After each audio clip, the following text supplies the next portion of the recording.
General hints on reading. Reading এর জন্য আমরা কি কি করব, কিভাবে আমরা রিডিং স্কিল ডেভেলপ করতে পারি। Read as widely as you can, যে যতটুকু যত সম্ভব ওয়াইডলি আমাদেরকে রিড করতে হবে। Newspapers, journals, specialist magazines, আর যে কম্প্রিহেনশন বিষয়টা আমাদের মধ্যে বেশি থাকতে হবে। সিনোনিমস প্যারাফ্রেজের এবিলিটিটা আমাদের মধ্যে ভালো থাকতে হবে, বুঝার বা জানার।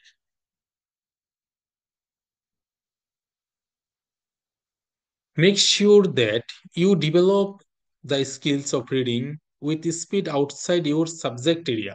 যে তোমার যে নির্দিষ্ট সাবজেক্ট আছে সেটার বাইরেও তোমার ভালো পরিমাণ রিড করার একটা স্কিল থাকতে হবে। এই জন্য বেশি বেশি পড়লে এটা কি হয়, যারা নতুন দেখা যাচ্ছে নোবেল বই পড়ে বা নিউজ পেপার পড়ে তাদের সময়টা বেশি লাগে। যারা সব সময় এটার সাথে ইউজ টু, তারা কিন্তু খুব দ্রুত পড়ে ফেলতে পারে। এটা কিন্তু চর্চার বিষয়, এটা লাগে। এবং রিডিং সেকশনে 1 ঘন্টার মধ্যে 40টা প্রশ্নের আনসার দেওয়া একটা সময়ের সাথে বিশাল একটা যুদ্ধ। সুতরাং এখানে দ্রুত পড়ার এবং বুঝে ইন্টেন্সিভ রিডিং, ইন্টেন্সিভ রিডিং আছে একটা। আচ্ছা, এগুলো নিয়ে আমরা গ্রাজুয়ালি আলোচনা করব। As you read, look for patterns in the organization of the text. এই টেক্সটটা অ্যাকচুয়ালি কিসের উপর ডিপেন্ড করে সেটা আমাদেরকে খেয়াল রাখতে হবে। তারপর হচ্ছে train yourself to read, to understand the meaning of the phrases rather than just reading the words. যে নিজেকে এইভাবে ট্রেন করতে হবে যে পুরো ফ্রেজের মিনিংটা কি সেটা বোঝার চেষ্টা করতে হবে।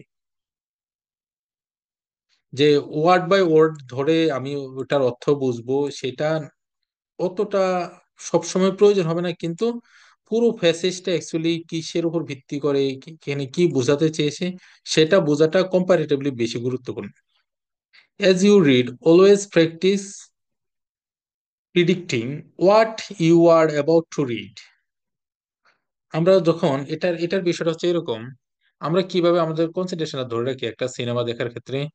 আমরা ভাবি যে যখন সিনেমাতে যখন একটা গল্প চলছে, আমরা কিন্তু মনে মনে ভাবি মনে হয় এরপরে এই ঘটনাটা ঘটবে।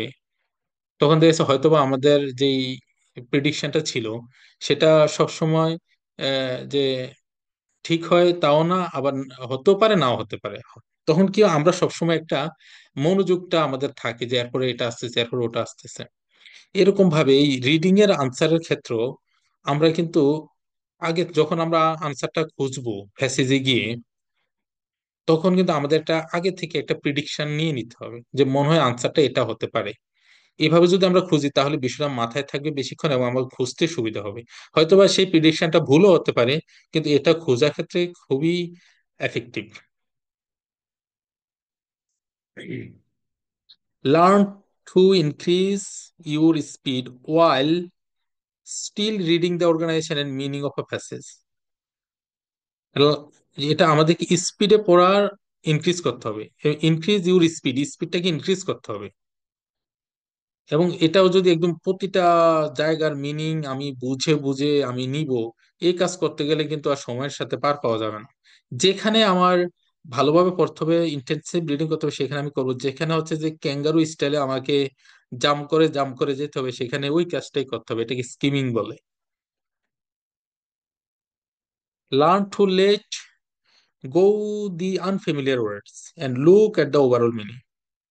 এখন একটা ফ্যাসেজের মধ্যে তো আমার কিছু আনফেমিলিয়ার ওয়ার্ড পড়তেই পারে, তখন আমি তো আর সেখানে ডিকশনারি পাবো না।